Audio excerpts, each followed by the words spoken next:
Oi, chuchus, tudo bem com vocês? Continuação da nossa aula sobre romantismo no Brasil. Na verdade, a linguagem do romantismo, características, contexto histórico, autores, tudo isso e muito mais na nossa videoaula de hoje. Pegue seu caderno, uma caneta, faça as anotações. Qualquer dúvida, converse com o seu professor.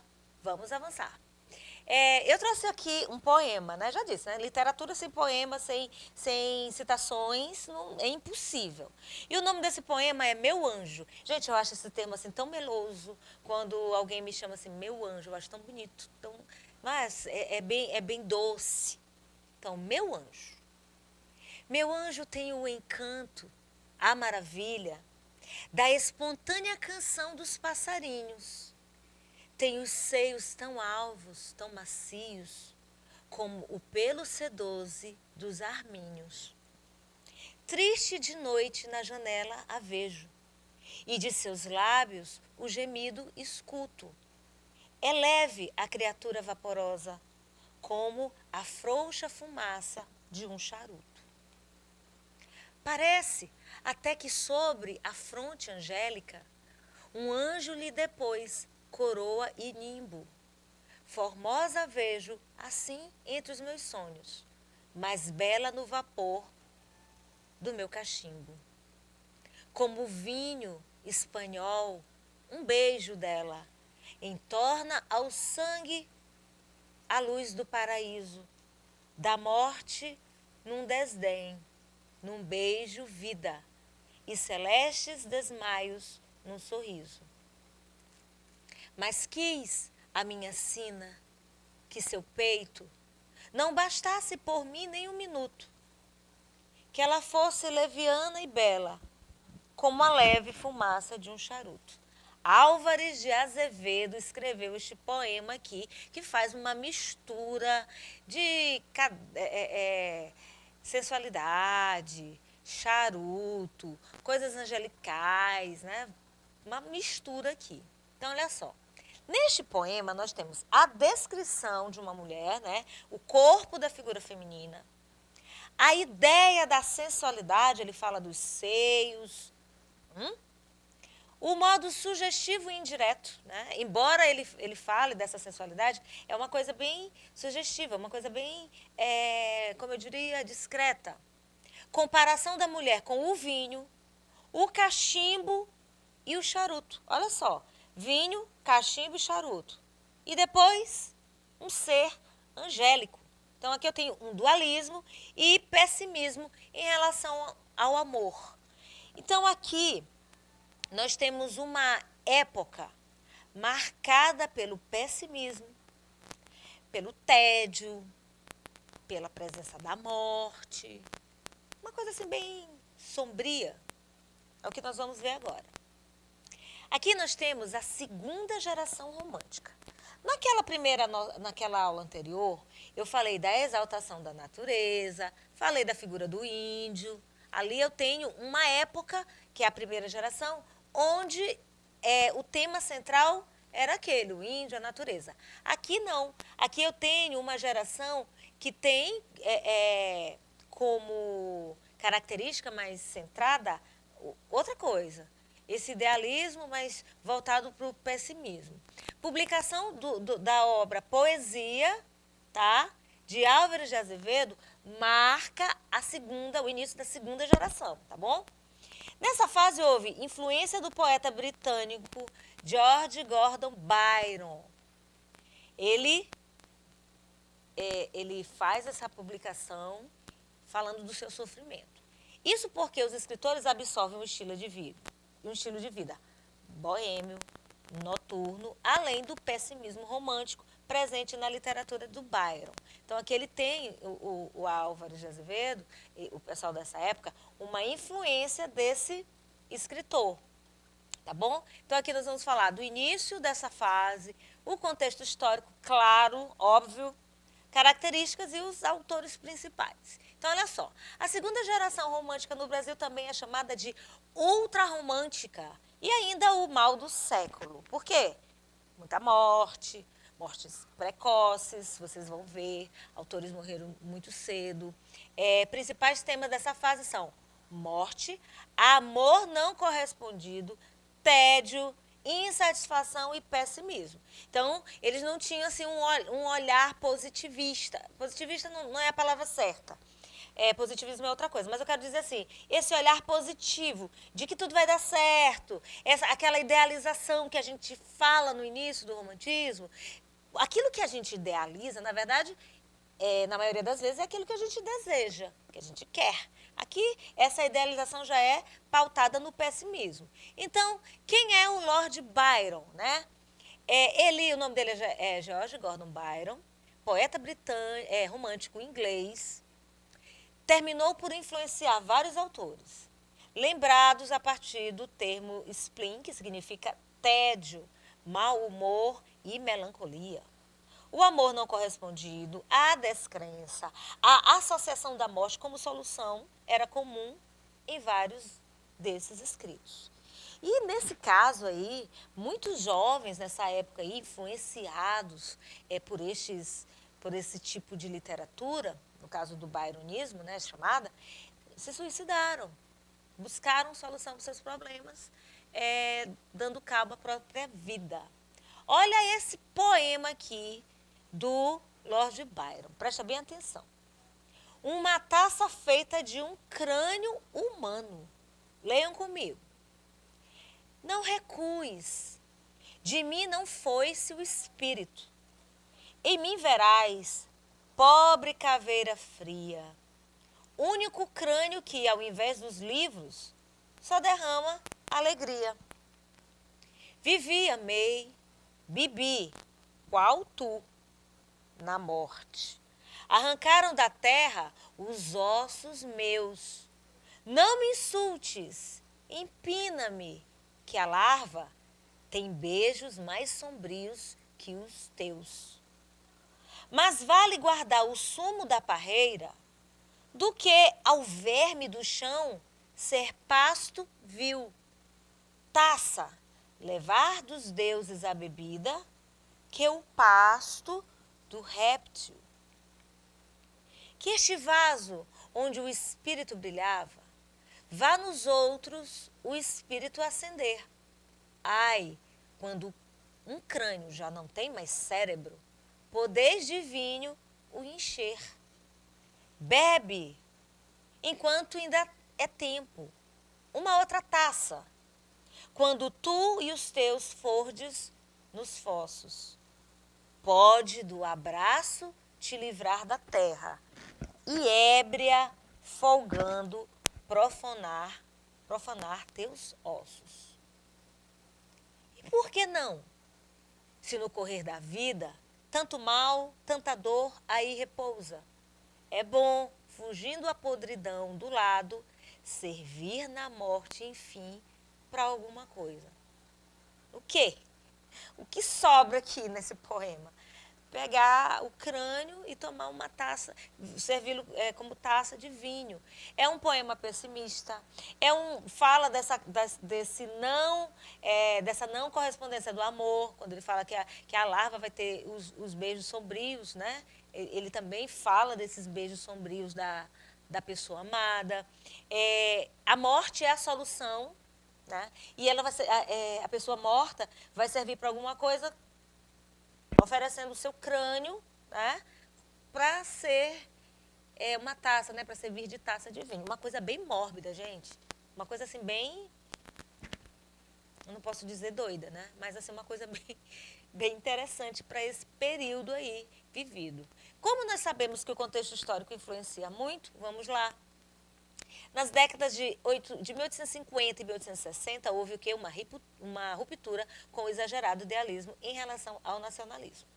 Então, assim, a primeira geração romântica era nacionalismo, exaltação à pátria, a idealização da mulher, a mulher até colocada assim como algo mais angelical, uma coisa assim mais sublime. Só que a segunda geração caminha para a ruptura desse exagero idealístico em relação ao nacionalismo, o que levou à adoção por parte dos autores desse período uma postura exageradamente pessimista. Em suma, exaltar a pátria para quê? Não vai dar em nada. Vamos lutar por quê? Não interessa. Tem gente que é assim, né? Vamos fazer tal coisa. Ah, não vai dar certo. Vamos planejar. Ah, não dá. Não tem dinheiro. Tem gente que é assim por natureza. Fuja de pessoas pessimistas. Os autores dessa geração foram atraídos pelos ideais de Revolução Francesa. Né? Aí aqui a gente tem a história do... eu falei da questão da independência do Brasil e tudo, mas a gente sabe que a família real veio para cá em função dessa Revolução Francesa aí, quando Napoleão Bonaparte executou lá o bloqueio continental. E aí Portugal, para não ficar na mal com a França, veio para cá, para o Brasil. Isso daí culminou em muitas coisas que eu te falei. A criação da Biblioteca Nacional, do Banco do Brasil, a transferência da capital, que era em Salvador para o Rio de Janeiro. Então, essa época aí. Então, vai passando o tempo, as pessoas vão mudando a opinião, falei para vocês, vão construindo, o pensamento vai mudando. E aí, eles optavam por mergulhar em seu mundo íntimo. Vamos falar da gente mesmo. Falar de mim, do meu eu. E o que eu estou sentindo? Tédio. O que eu estou sentindo? Vontade de morrer. O que eu estou sentindo? Pessimismo. Aí isso daí tudo vai ser expresso nas produções literárias. Apego às atitudes mundanas como bebida e vício. E uma atração pela morte. Deus me livre. O romantismo é o período entre os séculos. Leiam, por favor. 18 e 19, que compõe um processo de ascensão da burguesia como classe dominante na sociedade. Em específico, uma parcela significativa da juventude do século XIX encantou-se com a literatura ultrarromântica e houve uma consonância de sentimentos e perspectivas de vida entre esses jovens e as personagens retratadas nos romances e novelas românticos. Aí vem o exagero sentimental, o egocentrismo, idealização da mulher, o pessimismo diante da existência e a vontade de fugir são marcas tanto da ficção do período quanto da própria vida dessa parcela da sociedade. Então, muita gente vivia assim, nesse pessimismo, nesse tédio, e aí se identificava com essas obras aí, tá bom? E aí nós temos a publicação da narrativa Os Sofrimentos do Jovem Werther, de Goethe. Muitos jovens, eu falei, né, se suicidaram, deram cabo à própria vida para resolver esses problemas aí, tá? Imitando o destino final do protagonista do livro. Esse fato histórico representa muito bem como os autores da geração byroniana conseguiram representar o espírito de uma parcela da juventude do período. Muito chato, muito chocante. Olha só, hoje em dia nós vivemos um momento bem difícil no mundo. Nós estamos no meio ainda. Eu gostaria muito de dizer que nós estamos no fim, né? Eu não tenho, de acordo com os epidemiologistas, quase não sai a palavra, às vezes a gente se engata aqui, um monte de gente olhando para... É porque vocês não veem, tanto de gente aqui me olhando, né? Todo mundo separado, mas olhando aí a gente fica aqui, nervosa, a gente fica o quê? Com medo de errar e às vezes as palavras engatam, mas faz parte, não é assim? Tem que ser tudo natural. Na sala de aula é desse jeito mesmo, às vezes a gente se atrapalha numa palavra, embola e tudo, enfim. Então, nós estamos vivendo um momento difícil, uma pandemia, onde muitas pessoas ainda estão morrendo. Então, já é um clima difícil. Vocês têm visto que tem aumentado muito o número de pessoas com depressão, pessoas que não conseguem ver perspectiva. Fulano de tal adoeceu, foi para o hospital, tá doente de Covid, acha logo que vai morrer. Então, esse nosso contexto, ele contribui para certos sentimentos. Aqui não é diferente.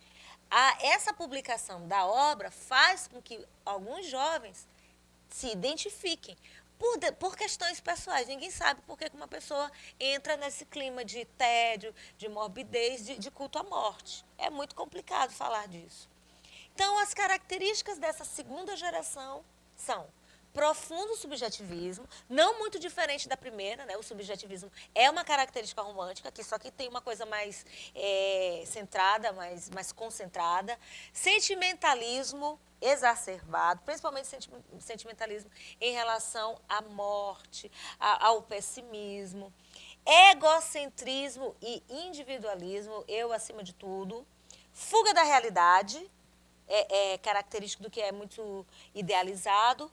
Escapismo, tem muito a ver com essa fuga da realidade. Saudosismo. Versificação livre, quebra daquele padrão clássico de metrificação, a quantidade de sílabas poéticas dentro de um verso teria que ser o mesmo até o final, esse padrão muda. O dualismo, nós iniciamos a aula falando do poema Meu Anjo, onde o autor faz aquela comparação entre a mulher com o ser angelical e ao mesmo tempo ele fala de charuto, fala de vinho, e é meio complicado essa associação. Então, isso é o dualismo. Fuga da realidade, idealização do amor e da mulher, né? Impossível. Tédio, morbidez, sofrimento, pessimismo, negativismo, satanismo, pasmem também, masoquismo, cinismo e autodestruição, né? Cinismo, muita gente se identifica com esse tipo de obra. E aí nós temos os principais autores. Nós temos Álvares de Azevedo, que faz parte dessa geração, é um dos poetas que deixaram em segundo plano aquela questão nacionalista e indianista e vai mais para essa segunda fase aí do tédio e tal. Ele se destacou com essas obras póstumas, tá? Três Liras e Noite da Taverna, né? E elas foram publicadas depois de sua morte. E eu trouxe aqui para vocês um poema dele, que é muito conhecido, chamado Se Eu Morresse Amanhã. Viria ao menos fechar meus olhos, minha triste irmã? Minha mãe de saudades morreria, se eu morresse amanhã. Quanta glória presinto em meu futuro, que a aurora de porvir e que manhã eu perdera chorando essas coroas, se eu morresse amanhã. Que sol, que céu azul, que doce nalva, acorda a natureza mais louçã. Não me batera tanto amor no peito, se eu morresse amanhã. Mas essa dor da vida que devora, a ânsia de glória, o dolorizo afã, a dor no peito emudecer ao menos, se eu morresse amanhã. Gente, ele faleceu no dia 25 de abril de 1852, muito jovem, e exatamente um mês depois dele escrever, né? Se eu morresse amanhã. Ah, gente, que coisa triste. Aí eu tenho o Casimiro de Abreu, que também faz parte dessa época, um dos maiores poetas da segunda geração, e ele se destaca, né, num período marcado pelos temas relacionados com o amor, decepções e medo. Ele viveu e escreveu pouco, né? Os poetas, os escritores dessa época morreram muito jovens, a maioria deles. Então, ele viveu pouco, ele escreveu pouco, no entanto, mostrou em suas poesias um lirismo ingênuo de adolescente, representado por ele mesmo no seu único livro, As Primaveras. E aí ele escreveu Meus 8 anos. Ó, que saudades eu tenho, acompanhe, da aurora da minha vida, da minha infância querida, que os anos não trazem mais. Que amor, que sonho, que flores, naquelas tardes fagueiras, à sombra das bananeiras, debaixo dos laranjais. Como são belos dias do despontar da existência. Respira a alma a inocência, como perfumes a flor. O mar é lago sereno, o céu um manto azulado, o mundo um sonho dourado, a vida um hino de amor. Que aurora, que sol, que vida, que noites de melodia, naquela doce alegria, naquele ingênuo folgar, o céu bordado de estrelas, a terra de aromas cheia, as ondas beijando a areia e a lua beijando o mar. Temos ainda o Fagundes Varela, que foi um dos grandes expoentes da poesia brasileira. E o Pedro Calazans aqui publicou seu primeiro livro de poesia chamado Adeus, com apenas 16 anos. E, fechando aqui esse momento triste, vale lembrar que a falta de cuidados com a saúde, a vida exacerbada na boemia, tipo assim, na night, bebendo todas, se entregando aos prazeres do álcool. Muitos poetas ultrarromânticos morreram antes dos 20 anos de idade. Isso é muito sério. Então, tomem cuidado, né? Não vão exagerar. Tudo que é exagerado faz mal. O nome está dizendo exagero, acima da média, acima da meta. Este período é um período rico em produções e triste por conta das situações que caracterizaram essa época.